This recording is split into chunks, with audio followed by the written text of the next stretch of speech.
ನಮಸ್ಕಾರ. ಡಾಕ್ಟರ್ ಸಿದ್ದು ಅವರು KK news Kannada channel ಅಂತ ಒಂದು ಒಳ್ಳೆ ಯೂಟ್ಯೂಬ್ ಚಾನೆಲ್ ಅವರು ಓಪನ್ ಮಾಡಿದ್ದಾರೆ. ಆ ಯೂಟ್ಯೂಬ್ ಚಾನೆಲ್ ನ ವಿಶೇಷತೆ ಅಂತ ಹೇಳಿದ್ರೆ ಅದರಲ್ಲಿ ಕೇವಲ ಸಣ್ಣ ಮಕ್ಕಳು ದೊಡ್ಡವರು ಯಾವುದೇ ಒಂದು ವಯಸ್ಸಿನ ಅಂತರ ಇಲ್ಲದೆ ಹೆಚ್ಚು ನಮ್ಮ ಕನ್ನಡಕ್ಕೆ ಸಂಬಂಧಪಟ್ಟಿರುವಂತಹ ಕರೆಂಟ್ ಅಫೇರ್ಸ್ ಎಲ್ಲ ಮಾಹಿತಿ ಸಿಗ್ತಾ ಇದೆ.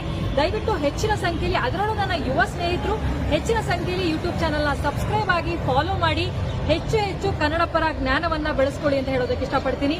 ನಾನು ನಿಮ್ಮ ನಿರೂಪಕಿ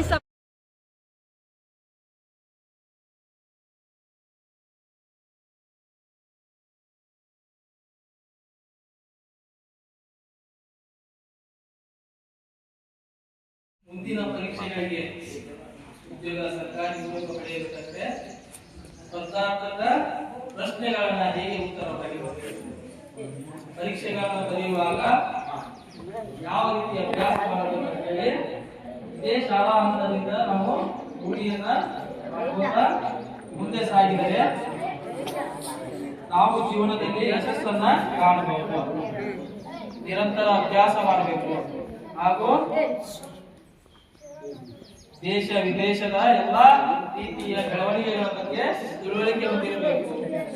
ಗಣಿತ, ಭೂಗೋಳ ಹಾಗೂ ಸಮಾಜ ವಿಜ್ಞಾನ, ವಿಜ್ಞಾನ ವಿಷಯಗಳು, ಪರಿಸರ ಅವುಗಳ ಬಗ್ಗೆ ನಾವೆಲ್ಲ ತಿಳ್ಕೊಂಡು ಏನ್ ಮಾಡಬೇಕು, ಶಾಲಾ ಹಂತದಿಂದ ನಾವು ಸರಿಯಾಗಿ ತಯಾರಿಯನ್ನು ಮಾಡ್ಕೊಂಡಿರೋ ಮುಂದೆ ನಮ್ಮ ಪದವಿ ಮುಗಿದ ಮೇಲೆ ಅಥವಾ ಸ್ನಾತಕೋತ್ತರ ಪದವಿ ಮುಗಿದ ಮೇಲೆ ಕೆಲವೊಂದು ಆಡಳಿತಾತ್ಮಕ ಪರೀಕ್ಷೆಗಳನ್ನ ಹೇಗೆ ಎದುರಿಸಬೇಕಂತ ಹೇಳಿ ಇದೇ ಹಂತದಲ್ಲಿ ನಾವೇನು ಮಾಡಬೇಕು, ರೂಢಿ ಮಾಡ್ಕೋಬೇಕು. ಆದ್ದರಿಂದ ನಮ್ಮ ನಿಲಯದಲ್ಲಿ ನಮ್ಮ ವಾರ್ಡ್ ಸಾಹೇಬರು ಒಂದು ಒಳ್ಳೆಯ ಕೆಲಸವನ್ನು ಮಾಡಿದ್ದಾರೆ. ಮಕ್ಕಳಲ್ಲಿ ಸ್ಪರ್ಧಾತ್ಮಕ ಭಾವನೆ ಬೆಳೆಯಬೇಕು. ಹಾಗೆಯೇ 4 ತಂಡಗಳನ್ನು ಮಾಡಿದ್ದಾರೆ. ನಮಗೂ ವಿಶೇಷ ಆಹ್ವಾನ ಕೊಟ್ಟು ಕಳಿಸಿದ್ದಾರೆ. ಸರಿಯಾಗಿ ಕ್ವಿಜ್ ಕಾಂಪಿಟೇಷನ್ ಅಲ್ಲಿ ಭಾಗವಹಿಸಿ ಗೆಲುವನ್ನ ಸಾಧಿಸಬೇಕಂತ ಹೇಳಿ ತಮ್ಮಲ್ಲಿ ಹೇಳ್ತೇವೆ.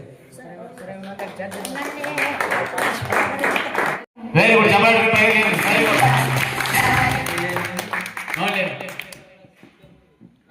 ಸ್ಪೀಕರ್ ಇರ್ತಾರೆ.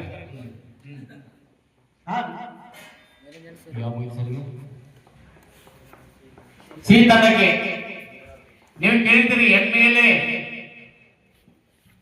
ಆಗಬೇಕಾದರೆ ಕನಿಷ್ಠ ವಯಸ್ಸು ಎಷ್ಟು ಆಗಿರಬೇಕು? A 21, B 30, C 25, D 28. ಇದು ಸಿ ತಂಡಕ್ಕೆ. A 21 ವರ್ಷ, B 30 ವರ್ಷ, C 25 ವರ್ಷ, D 28 ವರ್ಷ. ಕನಿಷ್ಠ D 28 ವರ್ಷ. ಪಾಸ್ ಎಷ್ಟು? ಕಾಸು ಸರಿಯಾಗಿ ನೋಡಿ. MLA ಆಗಬೇಕಾದ್ರೆ ಕನಿಷ್ಠ ವಯಸ್ಸು ಎಷ್ಟು ಆಗಿರಬೇಕು? A 21 ವರ್ಷ, B 30 ವರ್ಷ, C 25 ವರ್ಷ, D 28 ವರ್ಷ.